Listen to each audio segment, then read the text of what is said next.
Lockdown का असर दुनिया की हर इंडस्ट्री पर साफ देखने को मिल रहा है। एंटरटेनमेंट इंडस्ट्री भी इससे अछूती नहीं है। बात अकेले बॉलीवुड की करें तो यहाँ 19 मार्च से शूटिंग, प्रोडक्शन और रिलीज पर प्रतिबंध लगा हुआ है। इसके चलते कई फिल्मों का पूरे साल का शेड्यूल बिगड़ गया है। कई बड़े स्टार्स के सामने तो ये संकट खड़ा हो गया है कि क्या उनकी अगली फिल्म इस साल रिलीज हो पाएगी। एक रिपोर्ट देखिए। देश में लागू किए गए लॉकडाउन के कारण टीवी शो से लेकर फिल्मों तक सभी की शूटिंग बंद कर दी गई है। सिनेमा घरों के बंद होने के कारण बहुत सी फिल्में अपने तय समय पर रिलीज नहीं हो पाई और उनकी रिलीज डेट को आगे बढ़ा दिया गया है। साथ ही बॉलीवुड के बड़े बड़े स्टार्स को अपनी फिल्म की रिलीज को लेकर भी चिंता सता रही है। दूसरे साल भी आमिर खाली हाथ। बॉलीवुड में लॉकडाउन से पहले आमिर खान अपनी फिल्म लाल सिंह चड्ढा की शूटिंग चंडीगढ़ में कर रहे थे, जो पिछले 1 महीने से रुकी हुई है। अद्वैत चंदन के निर्देशन में बन रही ये फिल्म इस साल क्रिसमस के मौके पर रिलीज होने वाली थी, लेकिन कोरोना वायरस के चलते इसकी रिलीज डेट आगे बढ़ा दी गई है। अगर ऐसा हुआ तो ये लगातार दूसरा साल होगा जब आमिर की कोई फिल्म रिलीज नहीं हो पाएगी। इससे पहले 2018 में उनकी ठग्स ऑफ हिंदुस्तान रिलीज हुई थी, जो बॉक्स ऑफिस पर फ्लॉप साबित हुई थी। शाहरुख खान को भी करना होगा इंतजार। शाहरुख खान की आखिरी फिल्म जीरो 2018 में रिलीज हुई थी। इसके बाद उन्होंने कोई फिल्म साइन नहीं की। उम्मीद जताई जा रही थी कि इस साल के अंत तक उनकी कोई न कोई फिल्म बॉक्स ऑफिस पर आ सकती है, लेकिन लॉकडाउन ने उनके फैंस के इस सपने को तोड़ दिया। पिछले दिनों जब शाहरुख ने ट्विटर पर #AskSRK सेशन होस्ट किया था, तो लोगों ने उनके अपकमिंग प्रोजेक्ट्स के बारे में पूछा था और शाहरुख का जवाब था कि उन्होंने अभी तक कोई फिल्म साइन ही नहीं की है। सलमान खान की भी मुश्किल। सलमान खान की इकलौती film Radhe your most wanted film इस साल ईद पर 22 मई को रिलीज होने वाली थी। लॉकडाउन के चलते इसकी करीबी 5 दिन की शूटिंग अटकी हुई है। फिर इसके पोस्ट प्रोडक्शन का काम भी बाकी है। वहीं 3 मई तक लॉकडाउन लागू है और उसके बाद भी स्थिति सामान्य होने के आसार भी कम ही हैं। और ऐसे में तय माना जा रहा है कि राधे तय समय पर रिलीज नहीं हो पाएगी। अगर ट्रेड एक्सपर्ट्स की माने तो सिनेमा जगत में स्थिति अगस्त और सितंबर तक ही सामान्य हो पाएंगी और ऑडियंस का रिस्पांस देखने के लिए छोटे बजट की फिल्मों को पहले रिलीज किया जाएगा। ऐसे में ये नहीं कहा जा सकता कि राधे इस साल रिलीज हो पाएगी या नहीं। वरुण धवन की कुली नंबर 1। वरुण धवन की कुली नंबर 1 इस साल 1 मई को रिलीज होने वाली थी, लेकिन लॉकडाउन के चलते ऐसा नहीं हो पाएगा, क्योंकि 3 मई को पूरे देश में लॉकडाउन घोषित है और ऐसे में इस फिल्म की नई रिलीज डेट लॉकडाउन खासकर सिनेमा हॉल्स खुलने के बाद ही अनाउंस हो पाएगी। वरुण धवन और सारा अली खान स्टारर ये फिल्म 1995 में आई कुली नंबर 1 की रीमेक है। दोनों ही फिल्मों के निर्देशक डेविड धवन है। अमिताभ की भी मूवी चेहरे।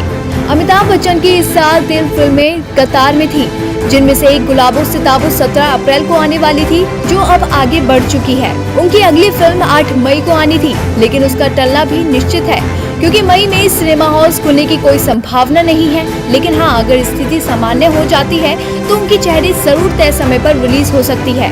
ये फिल्म 17 जुलाई को रिलीज होनी है। आलिया भट्ट की सड़क 2। आलिया भट्ट की सड़क 2 बनकर तैयार है और इसकी रिलीज डेट 10 जुलाई है। अगर हालात सामान्य हो गए और सिनेमा हॉल्स खुले तो ये तय समय पर रिलीज हो सकती है, लेकिन उनकी दूसरी फिल्म गंगूबाई काठियावाड़ी की रिलीज डेट अटक सकती है। संजय लीला भंसाली के निर्देशन में बन रही ये फिल्म 11 सितंबर को रिलीज होनी है, लेकिन अब इस फिल्म का तय समय पर रिलीज होना बहुत ही मुश्किल लग रहा है। दरअसल फिल्म की शूटिंग जनवरी में शुरू हुई थी और मई में इसका रैप अप होना था, लेकिन लॉकडाउन के चलते 19 मार्च से इसकी शूटिंग रुक गई है और ऐसे में अगर मई में लॉकडाउन हट भी जाता है तो इसे सितंबर तक कंप्लीट करना बहुत मुश्किल होगा। कई महीनों से तबाही मचा रहा जानलेवा कोरोना वायरस अब पूरी दुनिया को अपनी चपेट में ले चुका है। 25 लाख से ज्यादा लोग वायरस से संक्रमित हो चुके हैं। इस तरह फैल रहा कोरोना का ये रूप SARS-CoV-2 शुरू से ही एक पहेली बना हुआ है और अब चीन के ताजा शोध से पता चला है कि कोरोना सिर्फ एक प्रकार का नहीं है, बल्कि इसके 30 अलग अलग प्रकार सामने आ चुके हैं। एक रिपोर्ट देखिए। कोरोना वायरस नाम की मुसीबत कब दुनिया का पीछा छोड़ेगी, ये सवाल सभी की जुबान पर है, लेकिन इसका जवाब अब तक कोई ढूंढ नहीं पाया है। इसकी वैक्सीन की खोज के लिए दुनिया भर के वैज्ञानिक दिन रात जुटे हैं, तो वहीं कोरोना के रूप और प्रकार को लेकर भी शोध किया जा रहा है। आपको बता दें कि SARS-CoV-2 के बारे में शुरू से ही काफी भ्रम की स्थिति थी। एक तो इसके प्रभाव के बारे में कभी एक रूपता नहीं रही, इसके अलावा इसके म्यूटेशन को लेकर भी स्थिति साफ है। कभी ये खुद को म्यूटेट करने लगता है तो कभी बहुत दिनों तक का म्यूटेशन बंद रहता है। चीन के होंजो स्थित जेजियांग यूनिवर्सिटी के प्रोफेसर लांजुआन और उनकी टीम का मानना है कि दुनिया ने SARS-CoV-2 के खुद को म्यूटेट करने की क्षमता को काफी कम आंका है। प्रोफेसर ली का दावा है कि उनकी टीम ने इस कोरोना वायरस का सबसे खतरनाक स्ट्रेन खोज निकाला है। शोध में पाया गया है कि अलग अलग स्ट्रेन दुनिया के विभिन्न भागों में प्रभावी हैं, इसीलिए इसका इलाज ढूंढने में इतनी परेशानी हो रही है। शोधकर्ताओं ने होंजो के 11 कोरोना ग्रस्त मरीजों के स्ट्रेन का विश्लेषण किया। शोधकर्ताओं ने इस वायरस के 30 अलग म्यूटेशन पाए, जिसमें से अब तक 19 के बारे में कोई जानकारी नहीं थी। प्रोफेसर ली ने अपने शोध पत्र में कहा कि SARS-CoV-2 ने खुद में ऐसे म्यूटेशन किए हैं जिससे वो अपनी घातकता बदल पा रहे हैं। इतना ही नहीं, प्रोफेसर ली की टीम ने इस वायरस के सबसे खतरनाक स्ट्रेन की भी पहचान की है। ये स्ट्रेन सबसे कमजोर स्ट्रेन के मुकाबले 270 गुना वायरल लोड बनाने में सक्षम है। ये सबसे तेजी से मानवीय कोशिकाओं को मारता है। भारत में फैले SARS-CoV-2 के बारे में कहा जा रहा है कि ये अभी म्यूटेट नहीं हो रहा है। ICMR पहले ही इस बात की पुष्टि कर चुकी है। भारत में फैला SARS-CoV-2 सिंगल म्यूटेशन वाला माना जा रहा है। अगर ये म्यूटेट नहीं होता है तो इसके खत्म होने की जल्द संभावना है। शोध में इस बात पर जोर दिया गया है कि इस वायरस की विविधता अब तक पता नहीं चली है। इलाज या वैक्सीन के लिए इसे समझना बेहद जरूरी है। दुनिया भर के वैज्ञानिक अब इस पहेली को हल करने में लगे हुए हैं। उन्हें सफलता कब तक मिलती है, ये देखना होगा।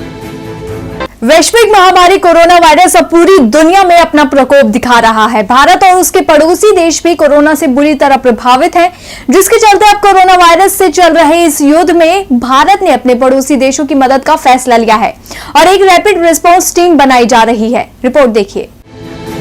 भारत भले ही इस वक्त बुरे दौर से गुजर रहा है, लेकिन अपने मित्र देशों की मदद करने के लिए वो हमेशा तैयार रहा है, जिसका ताजा उदाहरण हाल ही में अमेरिका को दवाइयां भेजने के तौर पर भी देखने को मिला था। और अब भारत अपने पड़ोसी देशों के लिए भी मदद का हाथ आगे बढ़ा रहा है। जी हाँ, कोरोना वायरस से लड़ाई में भारत ने अपने पड़ोसी देशों की मदद का फैसला लिया है और एक रैपिड रिस्पांस टीम बनाई जा रही है। आधिकारिक सूत्रों के मुताबिक भारत ने कोरोना संकट के बीच पड़ोसी देश भूटान, श्रीलंका, अफगानिस्तान और बांग्लादेश को मदद का भरोसा दिया था, जिसके लिए अब रैपिड रिस्पांस टीम तैयार की जा रही है। ये टीम इन देशों में कोरोना के प्रकोप को रोकने के लिए काम करेगी। पिछले महीने 14 सदस्यों की एक रैपिड रिस्पांस टीम मालदीव गई थी। इस दौरान टीम ने वहां पर कोरोना जांच के लिए लैब को स्थापित किया था। साथ ही वहां के स्थानीय स्वास्थ्य कर्मियों को कोरोना से निपटने के लिए प्रशिक्षित भी किया था। वहीं अप्रैल की शुरुआत में एक 15 सदस्यीय टीम को कुवैत भी भेजा गया था। इस टीम में भारतीय सेना के स्वास्थ्य कर्मी भी मौजूद थे। टीम ने कुवैत में स्वास्थ्य कर्मियों को कोरोना से निपटने के गुर सिखाए थे। वहीं 3 हफ्ते पहले भारत ने 10 टन जीवन रक्षक दवाइयां श्रीलंका को भेजी थी। आपको बता दें कि कोरोना से लड़ने के लिए हाइड्रोक्सीक्लोरोक्वीन दवा काफी कारगर मानी जा रही है। कोरोना के बढ़ते प्रकोप को देखते हुए भारत ने इसके निर्यात पर रोक लगा दी थी। हाल ही में अमेरिका और ब्राजील समेत 55 देशों ने भारत से इस दवाई की मांग की थी और भारत ने खुले दिल से इन देशों की मदद की थी। कोरोना वायरस का सटीक इलाज या टीका अभी तक तैयार नहीं किया जा सका है, लेकिन फिर भी दुनिया भर में कोरोना वायरस से संक्रमित लोगों को बचाने के लिए डॉक्टर्स अलग अलग तरीकों से इलाज को तलाशने में लगे हैं। इन्हीं तरीकों में से एक है प्लाज्मा थेरेपी या कॉन्वलसेंट प्लाज्मा थेरेपी। तो आखिर क्या होती है प्लाज्मा थेरेपी और क्या ये थेरेपी कोरोना में फायदेमंद होती है, इस रिपोर्ट में देखिए। दुनिया भर में तबाही मचा चुके कोरोना को हराने के लिए उम्मीद की नई किरण दिखी है। इस किरण का नाम है प्लाज्मा थेरेपी। दावा है कि जो मरीज वेंटिलेटर पर था वो इस थेरेपी के जरिए ठीक हो गया। देश में ये पहला मामला है जो प्लाज्मा थेरेपी से मरीज को ठीक किया गया है। तो आपको बताते हैं प्लाज्मा थेरेपी के बारे में कुछ खास बातें। हमारा खून 4 चीजों से बना होता है, red blood cell, white blood cell, platelets और प्लाज्मा। इसमें प्लाज्मा खून का तरल हिस्सा है। इसकी मदद से ही जरूरत पड़ने पर एंटीबॉडी बनती है। कोरोना अटैक के बाद शरीर वायरस से लड़ना शुरू करता है। ये लड़ाई एंटीबॉडी लड़ती है जो प्लाज्मा की मदद से ही बनती है। अगर शरीर पर्याप्त एंटीबॉडी बना लेता है तो कोरोना हार जाएगा। मरीज के ठीक होने के बाद भी एंटीबॉडी प्लाज्मा के साथ शरीर में रहती है, जिन्हें डोनेट किया जा सकता है। जिस मरीज को एक बार कोरोना का संक्रमण हो जाता है वह जब ठीक होता है तो उसके शरीर में एंटीबॉडी डेवलप होती है। ये एंटीबॉडी उसको ठीक होने में मदद करते हैं। ऐसा व्यक्ति रक्तदान करता है, उसके खून में से प्लाज्मा निकाला जाता है और प्लाज्मा में मौजूदा एंटीबॉडी जब किसी दूसरे मरीज में डाला जाता है तो बीमार मरीज में ये एंटीबॉडी पहुंच जाता है जो उसे ठीक होने में मदद करता है। एक शख्स से निकाले गए प्लाज्मा की मदद से 2 लोगों का इलाज संभव बताया जा रहा है। कोरोना निगेटिव आने के 2 हफ्ते बाद वे प्लाज्मा डोनेट कर सकता है। प्लाज्मा ट्रीटमेंट कितना कारगर है साफ तौर पर कहा नहीं जा सकता, लेकिन चीन में कुछ मरीजों को इससे फायदा हुआ था। 3 भारतीय अमेरिकी मरीजों को भी इससे फायदे की खबरें थी। फिलहाल भारत में ICMR और DGCI ट्रायल के बाद ही कुछ कहेंगी। कोरोना वायरस के चलते देश में लॉकडाउन लागू है ताकि संक्रमण को रोका जा सके। लोगों से सतर्क रहने और अपनी इम्यूनिटी को मजबूत करने की सलाह दी जा रही है। ऐसे में देखा जा रहा है कि लोग इम्यूनिटी के लिए संतरे का ज्यादा सेवन कर रहे हैं। लेकिन क्या आप जानते हैं कि इम्यूनिटी बढ़ाने वाला संतरा भी आपकी सेहत के लिए नुकसानदायक साबित हो सकता है? तो आइए जानते हैं कि किस तरह संतरा आपको नुकसान पहुंचा सकता है। दुनिया भर में फैले कोरोना वायरस से हर कोई खौफजदा है। ऐसे में लोगों को इम्यूनिटी बढ़ाने की सलाह दी जा रही है, क्योंकि बीमारियां उन्हें ज्यादा तंग करती हैं जिनकी इम्यूनिटी कमजोर होती है। रोग प्रतिरोधक क्षमता विकसित होगी तो कई बड़ी बीमारियां या इन्फेक्शन से भी शरीर खुद ब खुद अपना बचाव कर लेता है। लेकिन ऐसे में इम्यूनिटी बढ़ाने वाला संतरा ही आपके शरीर पर भारी पड़ सकता है। आइए आपको बताते हैं कैसे। संतरे का ज्यादा मात्रा में सेवन करने से पेट संबंधी समस्याएं हो सकती हैं। विशेषज्ञों के अनुसार संतरे में अधिक मात्रा में फाइबर पाया जाता है। अत्यधिक मात्रा में फाइबर का सेवन करने से पाचन क्रिया पर पूरा प्रभाव पड़ता है। ज्यादा संतरों का सेवन करने से पेट में दर्द, दस्त, उल्टी, कब्ज जैसी समस्याएं हो सकती हैं। पेट के साथ ही संतरे का ज्यादा सेवन करना दांतों के लिए हानिकारक हो सकता है। संतरे में मौजूद एसिड दांतों में कैविटी की समस्या पैदा कर सकते हैं। इसके साथ ही ज्यादा संतरे खाने से दांत में बैक्टीरियल इन्फेक्शन भी हो सकता है। एक रिपोर्ट के मुताबिक बाकी फलों के मुकाबले संतरे में कैलोरीज कम पाई जाती हैं। हर रोज इसका ज्यादा सेवन किया जाए तो इससे वजन बढ़ने का खतरा और भी बढ़ सकता है।